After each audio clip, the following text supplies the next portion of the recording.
रस्ते, ड्रेनेज, पाणी अशा विकास कामांसाठी प्रभाग क्रमांक 11 मध्ये 12 कोटी रुपयांची कामे मंजूर करण्यात आली आहेत.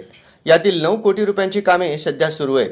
भविष्यातही प्रभागाच्या सर्वांगीण विकासासाठी भरघोस निधी आणण्यात येईल. या आमदार सचिन कल्याण शेट्टी आणि आमदार देवेंद्र कोठे यांच्या अभिवचनाने नागरिकांची मने जिंकली. प्रभाग क्रमांक 11 मधील राजीवनगर येथे नागरिकांच्या प्रचंड प्रतिसादात सभा झाली. लिंगायत समाजाचे प्राबल्य असलेल्या भागात झालेल्या या सभेतून आमदार सचिन कल्याण शेट्टी आणि आमदार देवेंद्र कोठे यांनी परिसरातील नागरिकांची मने जिंकली.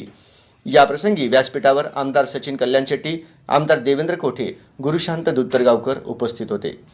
उमेदवार युवराज सरवदे, शारदाबाई रामपुरे, मीनाक्षी कडगंची, अजय पोन्नम, राजकुमार हंचाटे, प्रकाश मंता, गणेश चवरे आदी उपस्थित होते.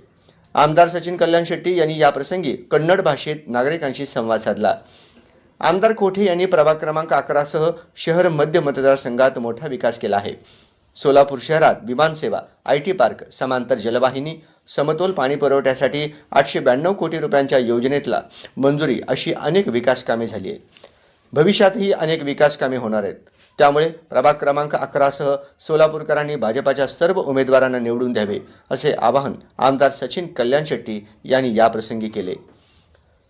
आमदार देवेंद्र कोठे म्हणाले, मुख्यमंत्री देवेंद्र फडणवीस यांच्यामुळे शहर मध्य विधानसभा मतदारसंघात 147 कोटी रुपयांचा निधी मंजूर झाला आहे. यातील कोट्यावधी रुपयांची कामे प्रगतीपथावर आहेत. काँग्रेसच्या तत्कालीन आमदार प्रणिती शिंदे यांना त्यांच्या 15 वर्षाच्या कार्यकाळात देखील इतका निधी मिळाला नाही.